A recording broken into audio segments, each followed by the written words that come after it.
I'm back. I lost the signal, so now I'm going to continue. Briefly, this is the Institute of All Intelligent Life, and my name is Allan Keislar, and I'm continuing the live chat that I had just started about extraterrestrial spirituality. Specifically, I told the story of my third meeting with an extraterrestrial, and then I began reading passages from Michael Salla's book, Exposing U.S. Government Policies on Extraterrestrial Life. This is the book by Michael Salla, PhD, which I'm reading from and sharing information about. And it talks about extraterrestrial entities and technology, recovery and disposal, which the American government had done. And American government officials met with extraterrestrials beginning on, maybe not beginning, but as far as Michael Salla knew when he wrote this book, I guess, beginning on February 20th, 1954, when President Eisenhower met with some extraterrestrials at Edwards Air Force Base, then called Muroc Air Force Base. So we read a passage about, excuse me, I keep getting the signal cut off briefly. So he talked about the meeting in 1954 that Eisenhower had with the extraterrestrials, and how they even were sort of obliged to come to an official agreement. And then we also quoted an account about the Roman Catholic Bishop of Los Angeles, who was present there at the meeting with Eisenhower, who then went to Rome and met Pope Pius XII and told him what had happened, and the Pope decided to start a very secret organization called SIV, or Servizio Informazione del Vaticano, which was created in order to try to get every possible information about aliens and how they interacted with the American government.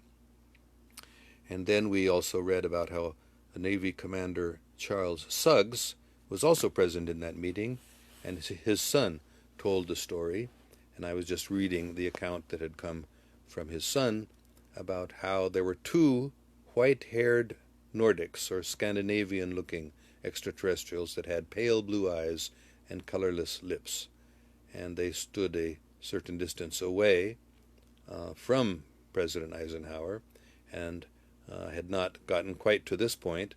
I was just saying how there were B-58 Hustlers, that is an American aircraft, on the field, even though officially the government, the military, did not admit they existed until 1956. But they were there on that airfield also. And these visitors said that they came from another solar system. And they posed detailed questions about our nuclear testing. The reason why the Nordics had come to America and met the president, because they were concerned about the nuclear testing that the American government was doing, and that's why they had approached the United States government officials, actually, to try to get them to stop the nuclear testing, which although maybe Eisenhower himself would have been willing to, but his military advisors told him, no, we should not agree to this. So anyway, that's not written right here in this book. I'm just going to read a few more sources of information about this meeting of Eisenhower. Another one was a former U.S. Air Force test pilot and colonel who chose to remain anonymous. That is, he did not want his name known, but he did reveal his experiences to Lord Clancarty.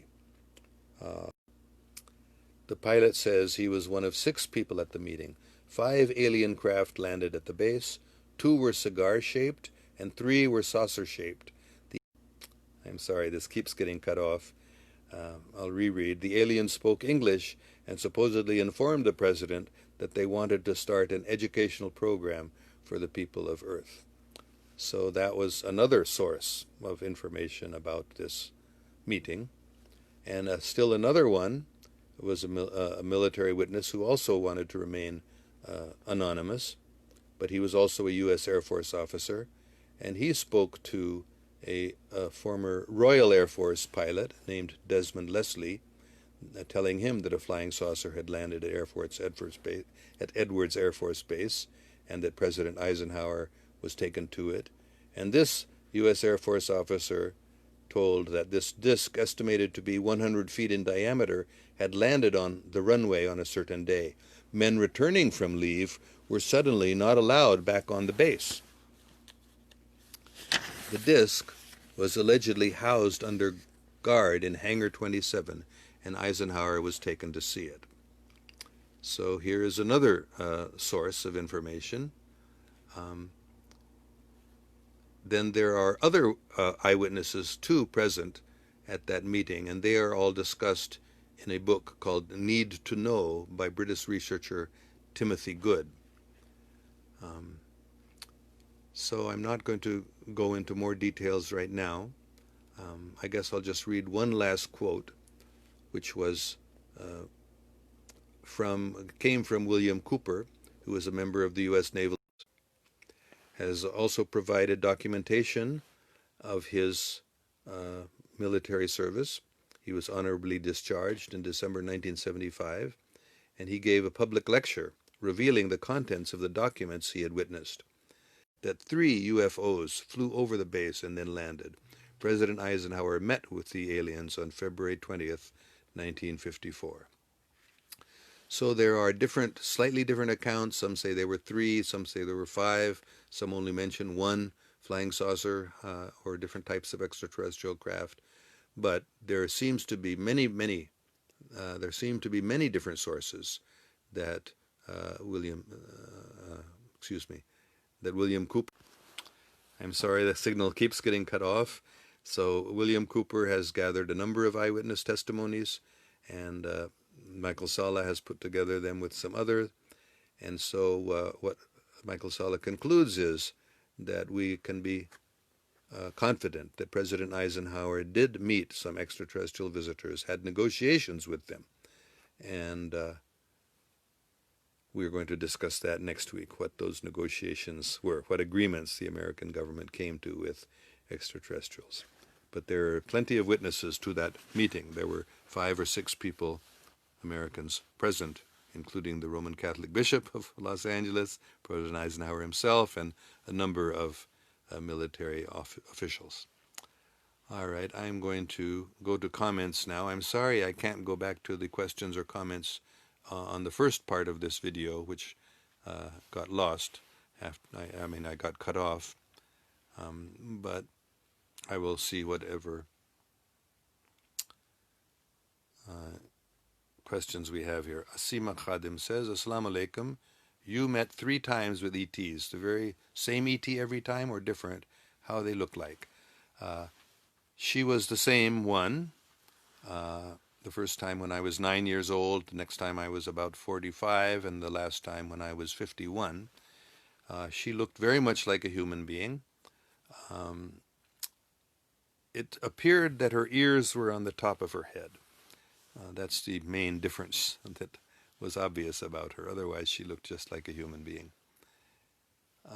And she was the same one each of those 3 times. But the third time, of course, even the first 2 times, there were other people on the spacecraft that she was on, but I only talked with her that I can remember. And the third time, there were many different extraterrestrials from different species who were present in that meeting. And some of them looked quite different than human beings. Many of them looked very much like human beings. Okay, Faisal Shafiq says, is that true that ETs developed the technology to travel faster than the speed of light? Yes. It is. If it is true, then did they provided this technology to U.S.? Yes. The United States military has had the ability to travel faster than the speed of light for many decades. I don't know since when it was, but at least by the 1970s, I know. And I think Germany also had faster than light travel abilities, even before the United States. Even though most scientists, even today, say it's impossible to travel faster than the speed of light, they don't know that it is not only possible, that human beings have that technology to travel faster than the speed of light. Munir Iqbal, Assalamu alaikum, sir. After a long reticence, I saw you on Facebook. Very nice to see you now then. Let's go on. Faisal Shafiq says, as some peoples discovered pyramids of Egypt developed by the ETs for the purpose of power generation from the light of sun. I have read, which I think are pretty reliable sources, that the pyramids of Egypt were developed by extraterrestrials. I'm not sure exactly. I don't think the purpose was power generation from the light of the sun. Maybe it was. I really don't know the purpose of those pyramids, but they may have had more than one purpose. But it definitely was some higher technology than we are aware of, than modern scientists are aware of, that is. H.M. Raza Yusuf says, Almighty, on this blessed day, grant us good patience in hard times. Let us learn to be grateful by recognizing that our trials could be much worse.